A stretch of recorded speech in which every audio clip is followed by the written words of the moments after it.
Hello and welcome to Endurance Minded.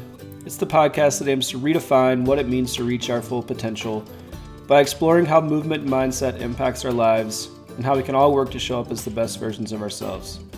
I'm your host, Taylor Thomas, founder at TEC, and before we kick off this episode, I have an all call.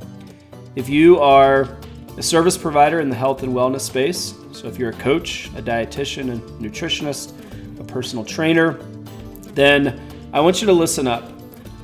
TEC has an accelerator program, and we are inviting individuals in the health and wellness space that are ready to make the impact that they want to make, and we're here to help you do exactly that. So if you're someone who is struggling to make your business a full-time career, if you're not sure how to get started in this space, you'd like to be a coach, a dietitian, nutritionist, you want to grow your business, but you're unsure how to do it, you don't have the tools, the network, the resources to make this happen, then I want to invite you to apply for the TEC Accelerator Program.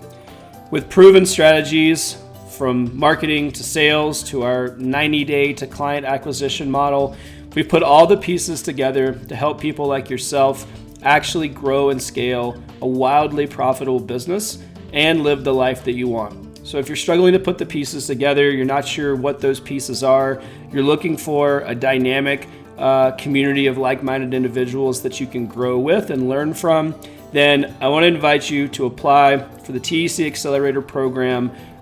This is something that I am massively passionate about. It's something I believe in, and I want to take what I've learned and help others build businesses that they're proud of. I want you to be confident as an entrepreneur, as a business owner. I want you to be able to live a life that you're excited about, doing something that you're passionate about. So if this sounds like you, if you feel like we can support you in any way, then please apply. We'll provide all the details in the show notes.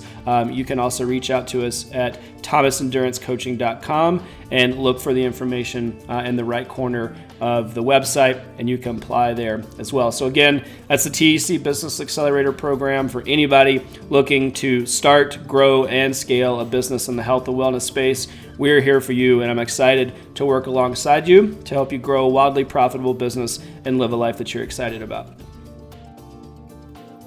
On this week's episode, I welcome Erika Shepard to the show.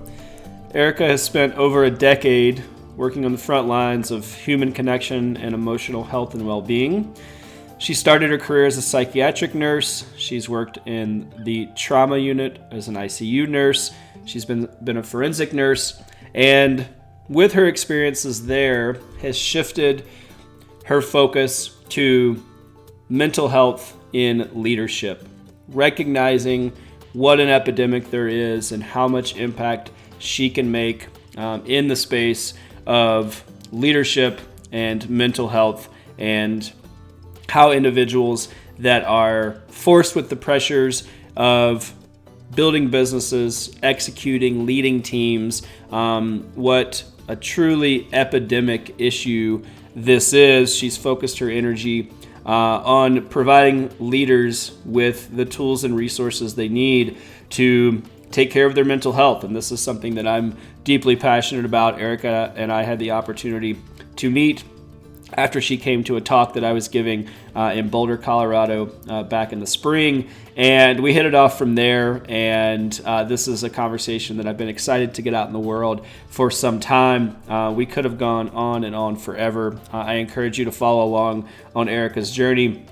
And she is doing amazing things, and look for more collaborations between myself and those that I work with and Erika. She's doing great work. So if you are someone who is interested in mental health and leadership, if you are someone in a leadership position that feels like you don't have a voice, it feels like you're lost, maybe you don't have time for yourself or the things that you care about, if you're struggling to understand how to balance your personal aspirations with your mental health and how all of these pieces fall into place, then this episode is for you. I can't overstate how important I think this conversation is, and what an underserved part of the narrative in leadership this particular topic is. So please listen to this from start to finish. I know I say that all the time, but Erika brings just a tremendous amount of passion, as well as a massive level of expertise that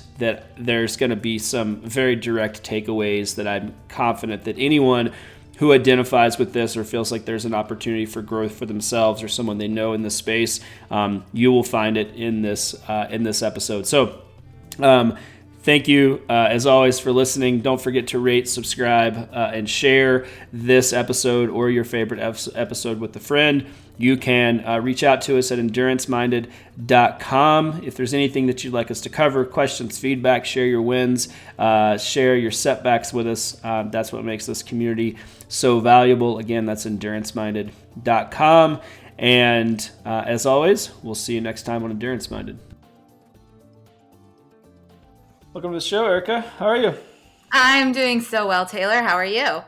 I'm amazing. We're going to be talking about mental health and leadership today, which is something that you and I are both passionate about, something that I think you and I would both agree is probably not talked about enough. We're going to change that. That's our warpath. We've both decided. Just let's kick things off. What is that? What's the problem there? Why is it something we're talking about to begin with? Why is it something that's on our radar and it's worth talking about in the first place? Absolutely. So for those of you who don't know me, I am Erika Shepard, and I am a nurse practitioner here in Boulder, Colorado. And I have over a decade plus of medical experience, particularly in mental health and well-being. I started my career working and running psych wards, which looks interesting on a resume, but it's been a very useful and rewarding part of my career. And it's kind of meandered into more of a private practice, got my nurse practitioners, was doing that for a while, then got specialized in mind-body medicine and the mind-body connection, which we'll talk about a little bit more about here in a bit. But what I started to realize after years and years of this work is that a lot of people that came to see me were leaders and entrepreneurs when I was doing my own private practice. And it took me a long time to realize that. And what I then experienced myself as a leader and entrepreneur were my own mental health and well-being woes. And I started to wonder, is this something that is impacting leaders and entrepreneurs more than other people? And when I started doing a deep dive, it turns out it is. And I'm just going to share a few statistics here where some recent research has found that 49% of CEOs report struggling with a mental health condition. And I always say those are the ones that are being honest. Sure. So those are just the ones that are being honest. And also, I am no statistician, but what I can tell you is that 49% is highly significant, right? Of anything. There's also been studies from Harvard Business Review that leaders have 5 times more depression and incidence of depression than the general population. That is highly significant as well. 72% of entrepreneurs report experiencing mental health concerns, like people who are just concerned. So if you picture a pie, that's 3/4 of the pie, right? Mm-hmm. And those are people, again, who are just being honest that, like, I'm concerned about my mental health. I'm concerned about where it's going.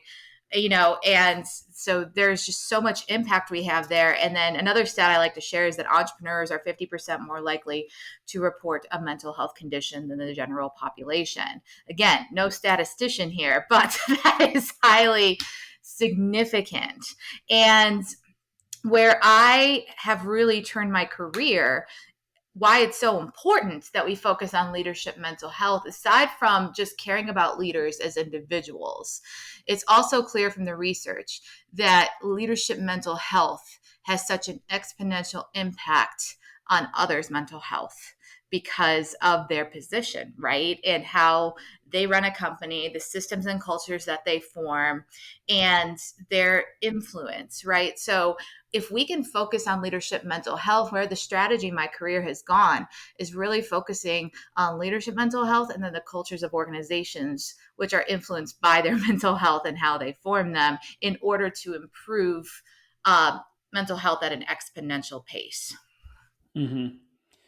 Yeah, that's incredible. Like those stats, I I didn't think it would be that high, honestly. Like, I mean, I've seen things like that float around, but to see it so black and white in these very clear like verticals, it's Right. like essentially like with 50% or above of anyone in a leadership role is having some sort of mental health issue, and oftentimes it's much more than that. And to your point, that's just the people that are being honest. So like let's assume it's Yes. a magnitude of scale above who's actually who's reporting. Um I mean, and I love, like, that's one of the things that you and I, we've connected in a few other ways and had a few other conversations, and it's this like the it's the like the real acknowledgement that leadership, it can just be so siloed, and so it just doesn't get. And there's also, and I'd be interested to get your take on this, I guess, just as like a general kind of like view of the world. But it's like there's now maybe more than ever, with the exception of conversations like these and the work that you do, and then even Mm-hmm. to some degree the work that I do with leaders. Um, there is this like heroicism of doing it alone, right? Like bearing the mantle and the load of the thing that you're doing, and like the hustle and the this and that, and like Yep. that's prized, and it's like sexy to talk about. I'll put air quotes in that, but like, um, and so we get wrapped up in that narrative, right? Right. And like I've certainly been that person where I was like, oh, this is like the thing to do. Like you should just work at all costs, and it's like this is what it takes, and and you kind of get sold this. You don't kind of get sold. You definitely get sold this narrative of the like this is the way it has to be, and that that's cool, and what. So I don't know, like what is that I don't know, what's been your experience with that like heroic narrative that I think is maybe largely to blame for some of this, where it just people don't try to get out of it because they think that's just the baseline, that's the way it has to be. I have opinions, Taylor, on this. I have opinions. And I so love it. I'm going to talk. Hot take, people. Hot take. Yes. Just warning, Erica's got some strong opinions coming up here. So totally. Every ounce of the culture that is, I call it hustle culture, right? Mm-hmm. Hustle and slay culture is actually what I call it. It's Uh, about all the hustle and then you slay all day, right? And right. that's the journey of being a leader slash entrepreneur. And right, some people who are leaders are not entrepreneurs and vice versa, but like there's overlap of the two, right? So I use this term to loop them into one group. And my whole life, I was operating under that system. It's a system and it's a culture that and then we reinforce it, right? Whether through the culture at large, but then through various trainings. And every training I went through as an entrepreneur, it was, this is how you, as a single entity, Erika, get from here to here. And it's all linear. It's all this way, right? And it's grow, grow, grow, grow, grow on your own, Mm-hmm. right? Like that's the whether it's overt or covert, that's the message, right? And I am here to say that is what has become, yes, like you said, like the badge of honor. Mm-hmm. Like that's like this, that means you're doing a good job. And what I'm here to say is it's killing us because it is unnatural, it is unsustainable, and it's toxic. Like it is just not how we're meant to operate as human beings. We are tribal, we are relational, we are communal. And to say that the entrepreneur, the leader should not be because there's some freak of nature or something, and they're not. We're not. Mm-hmm. So a lot of these mental health issues, I'm telling you straight up, and we know this from the research, are due to that culture and that way of operating. Yep. I agree. Yeah, no, that's it. Good podcast. Have a good day. Yeah. Mic drop. Goodbye, everyone. Thanks for joining this episode of Thanks Endurance for Pod. joining. Bye. Yeah, I mean, it is. That is an interesting. I think like a great way to look at it is that we have been the notion that the people that are leading Yep. should be outside of and not connected to and not have access to everyone else is ludicrous. But that's how that's what we're. I mean, I've been there. Like I was just. It's you just. And you don't even. I'll speak from my own like experience. Like, you don't even recognize that it's what's happened. You've just been like, that's just it. You're like, well, okay, I guess this is the path. And And then it's the like, and then becomes the yeah, slow boiling frog.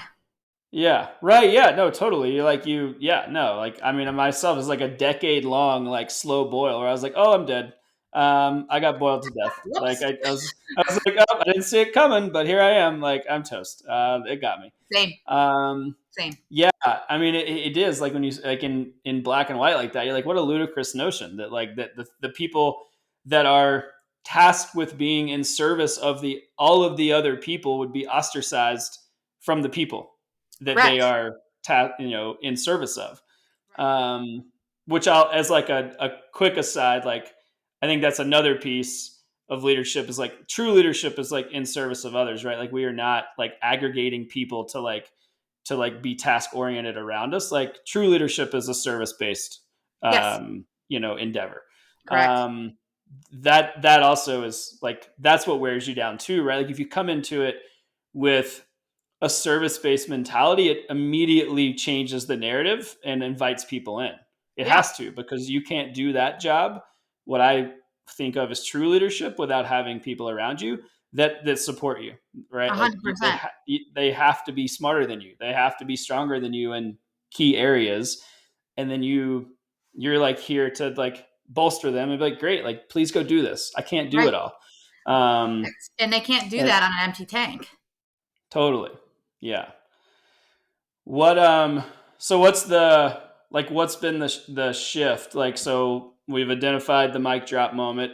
Um what what can change that narrative? Like what are some things that you've seen that actually begin to right that ship? If it's not if like assuming we're trying to get ahead of it and it not be cataclysmic, which it was for me and for you, I know. Yeah.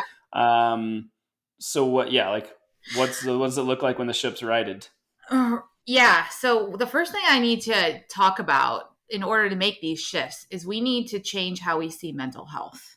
And Mm, I want to offer a perspective to people as a licensed medical professional, right, around this topic.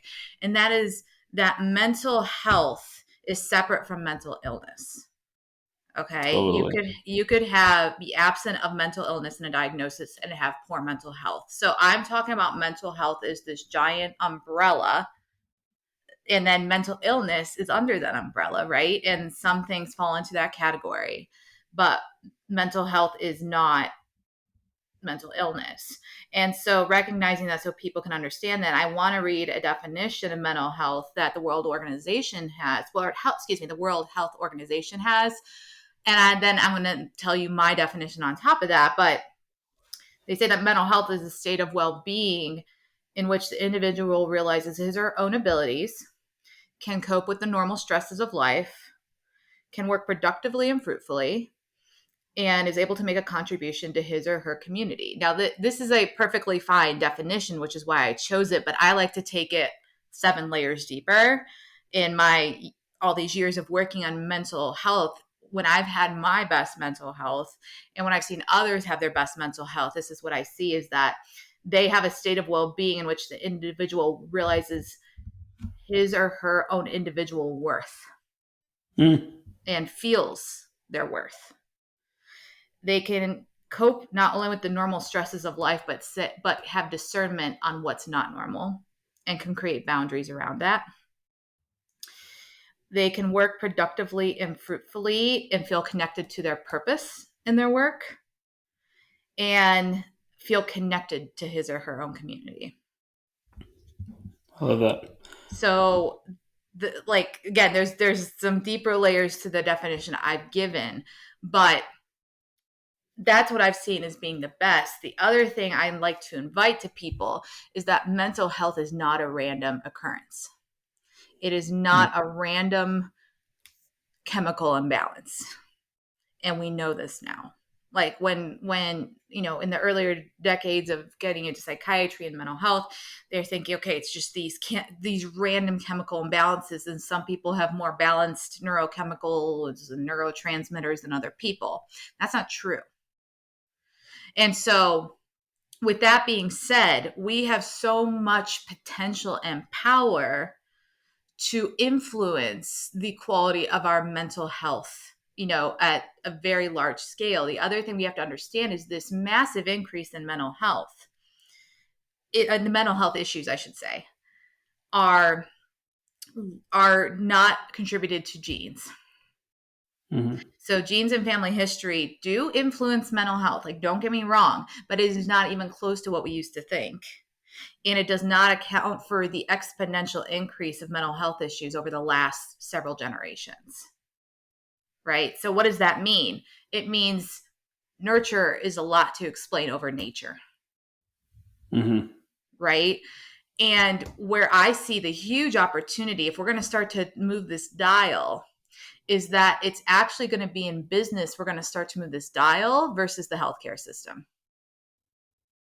Right. And so there's a couple things. So this is like my battle call. Like Taylor and I are already like on the battle path of this. And I truly believe that business is going to be ground zero for the mental health revolution and not the healthcare system. The healthcare system is going to be a partner, but I believe business is where we're going to make some huge changes. And so with that being said, how we can start, how do we start to move this dial? I mean, this is a bear. I'm not going to lie about that. However, how do you eat an elephant? You start with one bite at a time, right? And so with that, the first thing is starting to talk about it. Like, we need to be having these conversations, not just every once in a while, not just during May Mental Health Awareness Month. This needs to be an ongoing, constant, and consistent conversation. And it needs to start with leadership.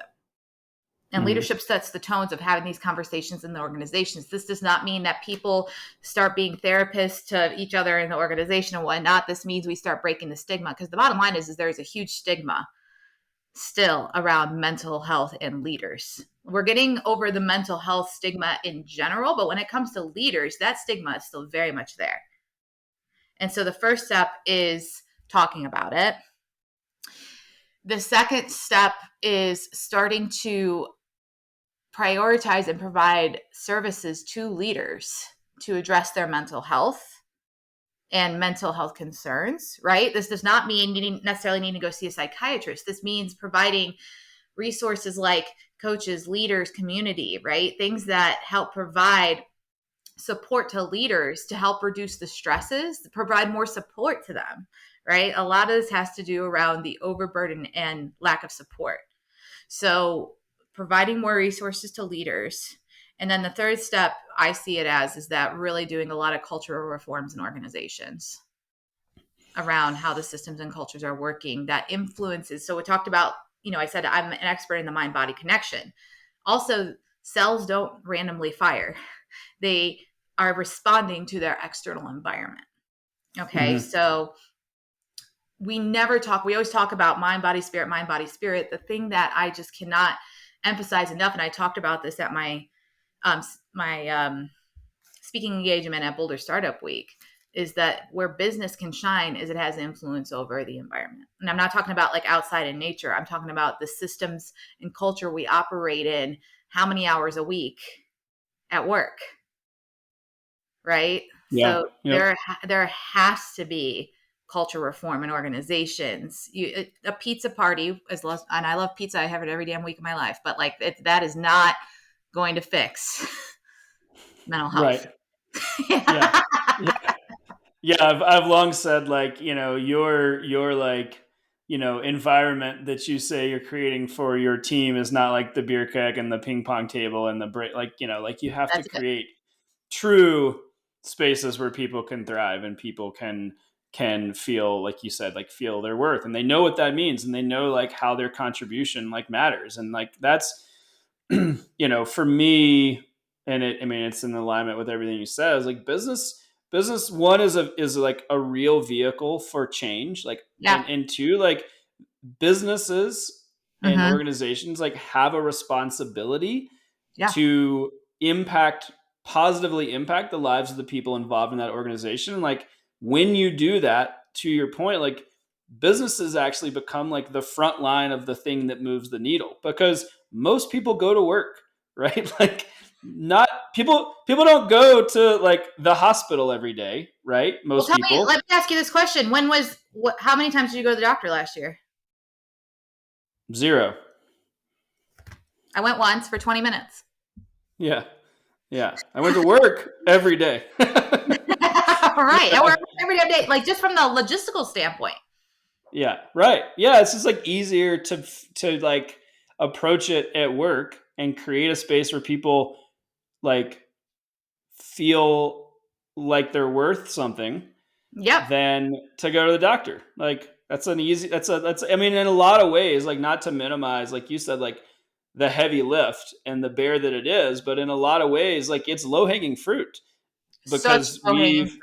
you're there. We're already doing the work. Like you're already in the space even, right? Like, and even if you're remote or whatever, like, but you're in that environment. It's been created. You guys show up on Monday. Let's just make it better, right? And that, like, to this overarching point of like, that's why mental health and leadership is so critical, because that's what sets the tone, right? Like those people can't feel that impact, and the business can't be a vehicle and can't live up to its responsibility to create that impact for those individuals if you have a leadership that is suffering from mental health, right? Suffering 100%. from Like mental health, again, crisis. this is to say, and here I say this I'm saying this is an empowerment statement, not as a blame and it's all on you statement, because this is not what it is. They also found out from the research that leaders have as much impact on people's well-being as a spouse, and have more Yeah. impact than doctors, their doctors or therapists. Wow. And so, listen, this is just how it is, right? So it's not a blame, shame, or thing. This is how absolutely potent of an opportunity this is to help them as individuals, because they matter extremely. But the bottom line is that is how much power leaders have. And we are no longer in tribes. We are no longer, out in our tribes, out in the woods. Like those days are gone, and work has replaced that. And work is the place where we can get our needs met more than any other place. And when I say needs, and I talk a lot about this. So my view of mental health is a needs-based model.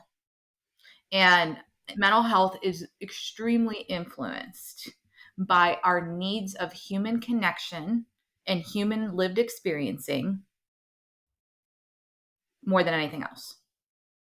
And that's that nurture piece. So in my talks, I talk about CAPS, which is my model around that. And this is from, having helped thousands of people and going through their stories and, teasing out what is the pain point that people keep coming to when they talk about their stories of pain and suffering. And it always came down to one of four things. If they weren't getting a need met around care, be having a lived experience of care. And it's not enough to know that you are cared about. You have to have the lived experience of care. How many times have you known somebody cares about you, but they treat you like garbage? Yeah, or they don't, like, where are they at when you need them, right? It's very Where are much they like, at when yeah, you go? Right. Or they yeah, don't treat you like you need to be treated at all, right? There could be like a mistreatment, or there could be a neglect. But totally. they care about you. It doesn't that doesn't matter. We need to have the lived experience of care. And that's not fluff. These are not niceties. These are necessities. We have to have the A stands for acceptance. We have to have a knowing that we are accepted and belong somewhere, right? And feel that true sense of belonging. P is for purpose. We have to feel that we're here for a reason and be connected to that, or at least on the path and knowing we're on the direction to it. You know, when I worked psych wards, I did intakes a lot, and I would go rogue sometimes and go off the hospital. I just like had curious questions that the hospital intake didn't have. And people who would come in for suicidal ideation, you know, which they're thinking of taking their own life and whatnot. And I would ask them, do you feel like you have a purpose? I would go off record and ask them that. 100% of the time it was no. Without question. Our purpose matters. And there is a great opportunity, again, at work to plug people into a purpose, into the work that they're doing, and make sure they feel connected to their work, you know. And, you know, how many hours a week are we spending at work? And if we are actually connected to a purpose in that work, that is hugely impactful. And then last S is safety. We have to feel safe. And leadership is hugely responsible for creating an environment of psychological safety, which is a big term going around these days, where do you feel safe to be yourself? Do you feel safe to make a mistake? Do you feel safe to hone in your opinion without repercussion? And that there can be safe space made for that. Like, these are the questions we need to be asked. So all that to be said is that work, if we can go to, and this is my take on it, this is where, you know, my expertise comes in and where I can help, can we start bringing in human needs into how we operate and connect and relate and communicate, and then how we also build systems and cultures. Yeah. I love the safety piece. I think about that a lot, just like drilled down to kind of the cultural side of things, like the language organizations use. An example that comes up a lot is like, you know, specifically in the startup space, you know, it's like, you know, we're going to fail fast. We're an agile company, you know, and I'm like, you know, anybody can fail fast. It's actually like how you treat failure on the other side of that, right? Like, are you genuinely okay with failure? I can fail quickly all day long. Sure.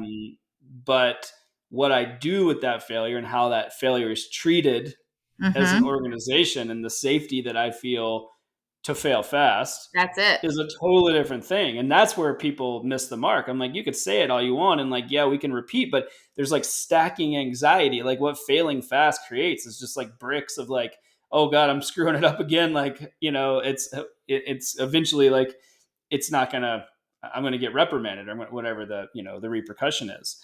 Right. The repercussion is that it's no longer safe. Sometimes it's, like you said, it's an emotional thing. Sometimes it's financial, right? It's because that's tied up a lot in safety, of course. And so it's then brings up a fear, and fear is a valid emotion of there's something not safe.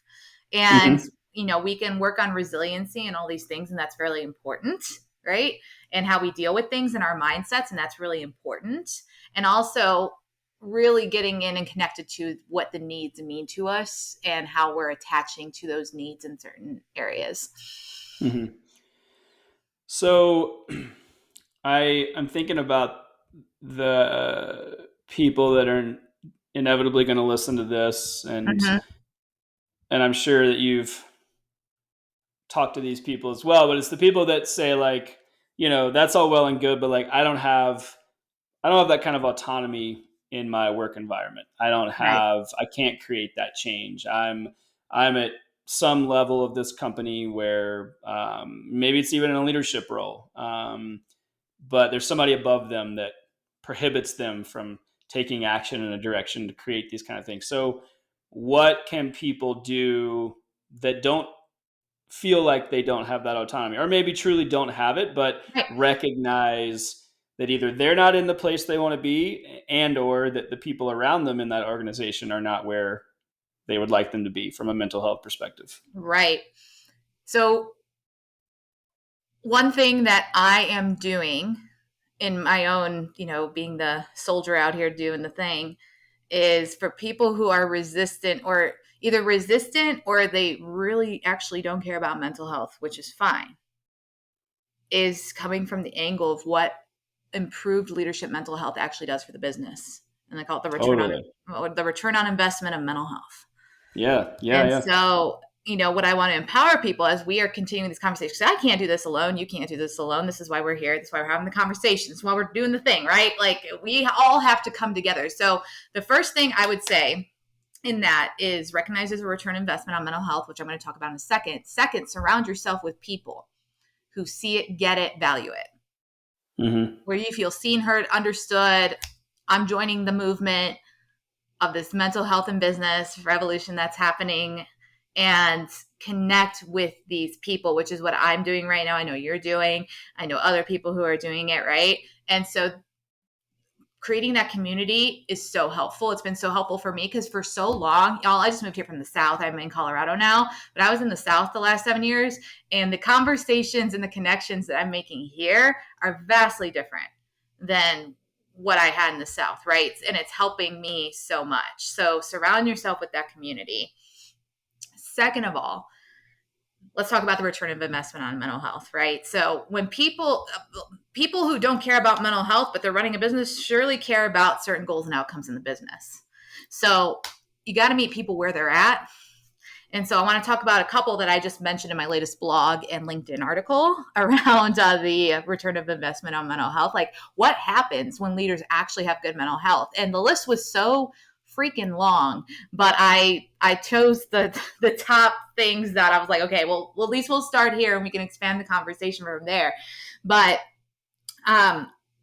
just some of the things they found from the research. This one's from the American Psychological Association, that there's improved decision making in the organization, right? So there's improved strategy, improved decision making, and then therefore the business is more effective from the improved decision making, right? So that's one benefit. Second is enhanced communication. They're more likely to communicate in a way that fosters transparency, trust, collaboration with their employees. And then the survey from Mental Health America found that 80% of employees are more likely to stay with an employer that values open communication about mental health, right? And so if you're looking at it from a retention perspective, keeping your employees, turnover, keeping that down, guess what? Your strategy needs to be your leader's mental health. Yeah. Right? Like, that's been the main, like, if we don't address anything else in terms of like the ROI and like the hard metrics, that's it. Like it is so costly to continue to attract and retain, or attempt to retain talent in a culture that is not supporting those people. And when they leave, there is a very real, very high dollar amount to what that number is. And I've said, like, if we can address the like people issue in your organization, we don't have to worry about any other metric. Like, we can look at them. But yeah, like, it'll go up. You feel like your marketing department's broken. You feel like sales is like, let's talk about the people first, right? Yeah. And watch everything else start to turn, and watch your like hard metrics actually start to come into alignment, because exactly. Yeah. And with that, let me list just a couple others that organizations are so often dealing with, right? Because exactly to your point, deal with the people issue, and especially the mental health, and watch increased innovation, higher employee engagement and productivity, reduced turnover, and better organizational performance, including that a study by PwC found that for every dollar invested in creating a mentally healthy workplace, companies saw a return of $2.30. Yeah. So no, there's like, it's incredible. I mean, with this, it's to our larger point, but there's just like, there's such a tactical impact here, and that we have thought that it is, and think of the time, money, that we've wasted tackling all the other things, right? Billions. Like, if you're not meeting your goals, if you're not meeting your like metrics and numbers, your projections, whatever, as a company, you're going to try to fix that. Yeah. And like, here we are, like, mental health, right? Like, your people, like, if your people are happy, that's the strategy. Because guess what? People are fabulous in the sense of people are creative. people are expansive, people are smart, but if Mm-hmm. they don't have their full capacity for that to flourish, no strategy outside, like if you do this with the organization and this XYZ, the people are the ones who are doing it. Yeah. So start I with think that's that. like one of the first things that you and I connected on. I was like, I have, and I know it to be true. And one of my fundamental beliefs is people want to do great work. Yes. And I see it every single day. If they're not, then that's a cultural issue. That's a Hello. company issue. That's a, Hello. yeah, like they're like, it's like we were saying earlier, like you're already at work. You're there. Like you want to do great work. If they're not, then there's another issue that needs to be solved. But this narrative too that's going around is like, I can't find good work and no one wants to work, and false. False, false, False, false. false, I see false, it false. every single day. Like Lies, lies. yeah, like they're in my companies, they're in companies that I work with, they're there. Yeah. You're not creating an environment where that individual thrives. Now, that's recognizing that is a hard pill to swallow. I can recognize that. Yes. But the very fact of the matter is it's not that person's fault that they're not thriving in your organization. It's the organization's fault. Yep. Because they're already there for more than 40 hours a week. If we're talking about high performing companies, like they're there a lot, Yeah. right? X 10 plus hours a day, whatever the number is. I guarantee you they would rather do great work, be proud of that work, and understand how that work contributes to the greater good of the company and like contributes to their self-worth than feel like shit all the time. How about that? Who wants to walk around being like, oh fuck, like I hate this? Right. No one, right? No, They're there. They want to be great. You just have to let them. You have to create an environment where they thrive, and then you have to facilitate an environment where you get out of their way and let them thrive, right? Stop Correct. like capping it. Let them be creative. Let them be great. Let them do amazing work, and watch what happens. Like watch your metrics move. Right. To And like and your talking to anybody, anybody who's listening to this right now, anybody who's listening to this, and you've been thinking, what is wrong with me? There is nothing wrong with you. Like there is nothing wrong with you. You are not getting needs met, or somewhere along your timeline of life, and your nervous system is responding to that in an appropriate way that may not be serving you and may be making you feel terrible. But you are not broken, and there is hope to feel better. And I have to say that because people think, well, this is me, I'm doing something wrong and this, that, and you're not. And this is not a blame game either.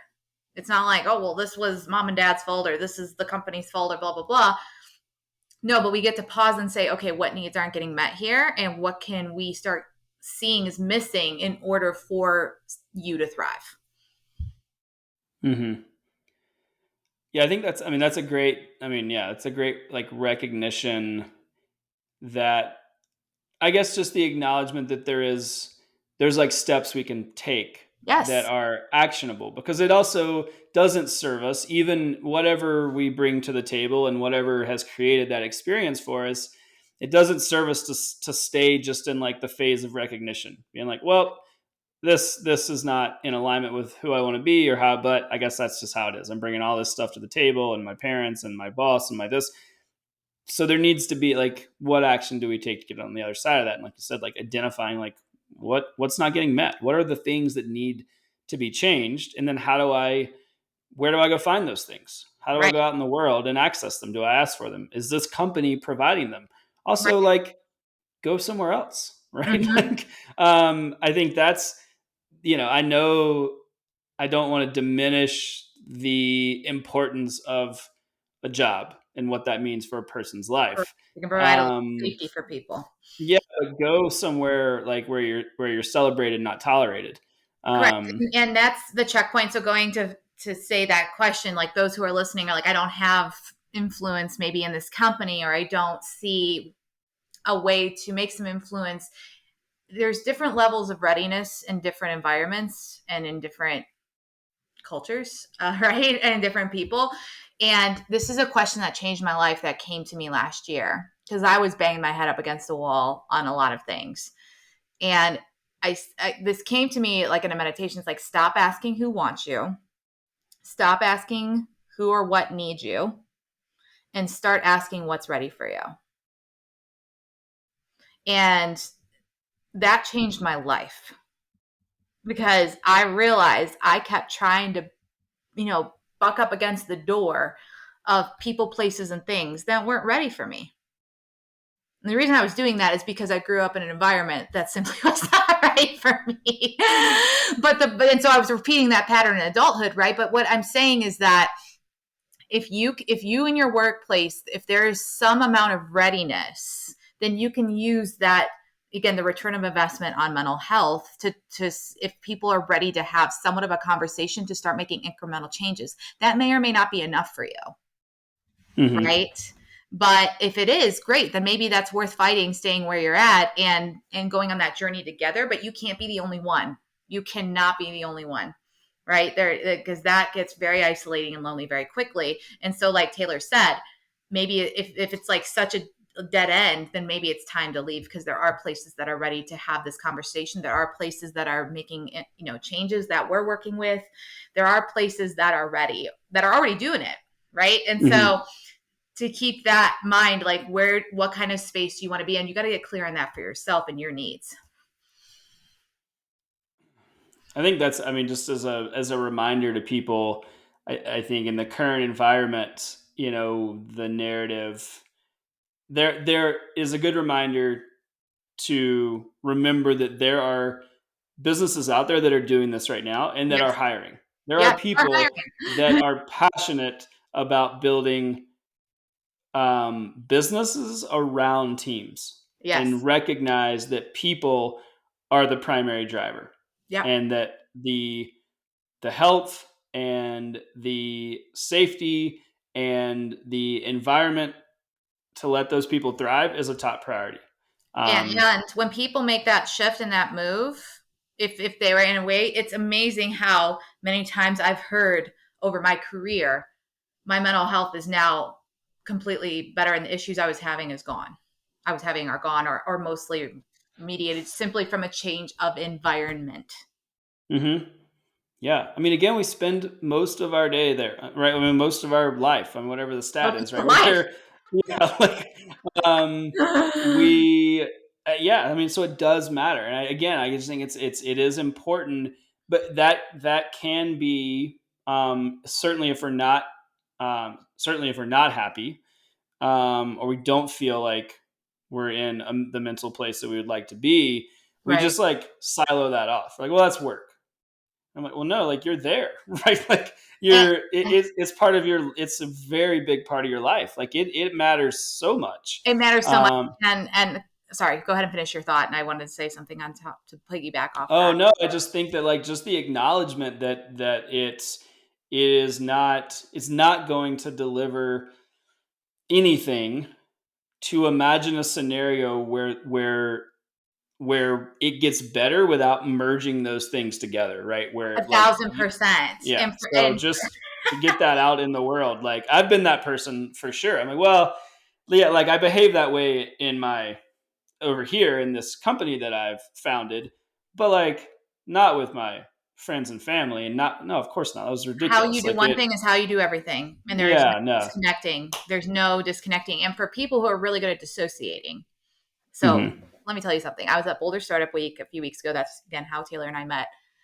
And I was at a lot of the events, talking to a lot of people. Was talking to this guy who had done a successful exit, big CEO type guy, and, telling him about what I'm doing and helping the mental health of leaders, founders, and entrepreneurs, and looking to help cultures and organizations. And he was really fascinated by it. And he's like, well, I think I'm okay because I don't feel anything. That's a whole nother can of worms. I just choose, put my head down and don't feel things. Now, whoever's listening to this who thinks that you can outdo a toxic situation or your negative emotions or all these things, I'm telling you as a medical professional, you cannot. And this is where the mind-body connection thing comes in. I'm going to tell you one other little story here. Harvard and the University of Rochester did a study. It's one of my favorite studies of people who bottle up their emotions. And they found that people who bottle up their emotions are 30% more likely to die prematurely from any chronic disease. Any. and then 70% more likely to be diagnosed with cancer. Wow. So the house of cards will always fall. And again, this is not a blame, shame, anything. This is how we are meant to feel. We are meant to express our emotions. If we get caught in negative emotions, even if we're not feeling them, and if we're pushing them down constantly, that creates different chemical and biological processes in your body at the microscopic cellular level. And over time will create dysfunction and disease in the body. That's not woo-woo, that's science. Yeah, I love that. No, I only laugh. I say woo a lot because it is like, because it's not, when you talk about, when you provide any level of nuance to the topic of business, it Right. is there are people that aren't interested in discussing that. They're like, no, this is business and this is how it's done. And like, I get that. I come from that world. I love business. I love the tactics of business. I love Totally. talking about the structure, but I love it. But again, they're not separate, and They're like not separate. it matters. Like, and the thing that I care more about than business is my health and happiness and how I show up in the world, right? Yes. Like, and that allows me to love business. It allows me to be good at it. It It allows allows you to me do it. to care deeply about it and give 120% every day. But I can't do that if my body is wrecked, right? And I've been there. Like, I've been a young entrepreneur who on the outside looked healthy and looked like I was unstoppable, and like got sick and had to stop. Like, Yeah. it impacted my body. Like, let me tell you from experience, when you're 26 years old Mm-hmm. and you're running what looks to be and is by all accounts a successful company, you look good, and you go to the doctor and they tell you like, you got to exit this thing, and I'm going to give you 1 week, or we're going to have to take some serious like action because you're not healthy. Like, and I can't let you leave this doctor's office on good conscience unless we make some serious changes right now. And I was like, oh God, maybe it does matter. Maybe it Right? doesn't matter. Like, Well, maybe I'm not unstoppable. Maybe right. the fact that I look fit and I feel in what like, maybe I can't sleep 2 hours a night and, like, oh, and so it's just like, it matters, right? Like, that's why we're talking about this. Yeah, Like, I that's had to take a whole year off. I had to take a whole year off at one point due to my health. yeah. Like, No, I exited that company and like I literally just like, I was like, oh my God, I don't know what to do. I freaked out and like moved into an RV and just traveled for 2 years and just tried to get my head right. Cause I was like, oh my God, it's going to kill me. Like, it was like, it was killing me. yes. And I was like, well, that's not worth it. That's not what I wanted. All this stuff that I worked so hard for, and the this and the that, and to look like I was like, well, it's not worth my health. It's not worth, like, what end, right? And so yeah, Right. like, it So to matters, right? reflect Like, back that's to why. you, it sounds like how you operated in your relationship to business is what turned your health around. Totally, 100%. Yeah, like, A pill that's that works why. for you. Yeah, like, that's why, that's my passion for this, like that, because I've seen how it manifests when you just don't pay attention to it. And I I love to work hard. Me too.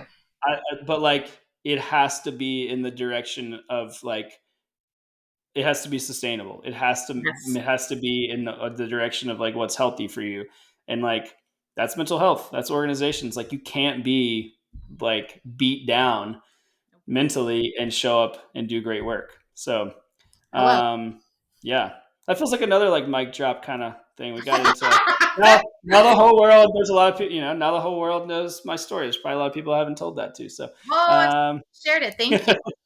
yeah. Well, thank you, Erica. This is incredible. We could go on and on. On and on. You're incredible.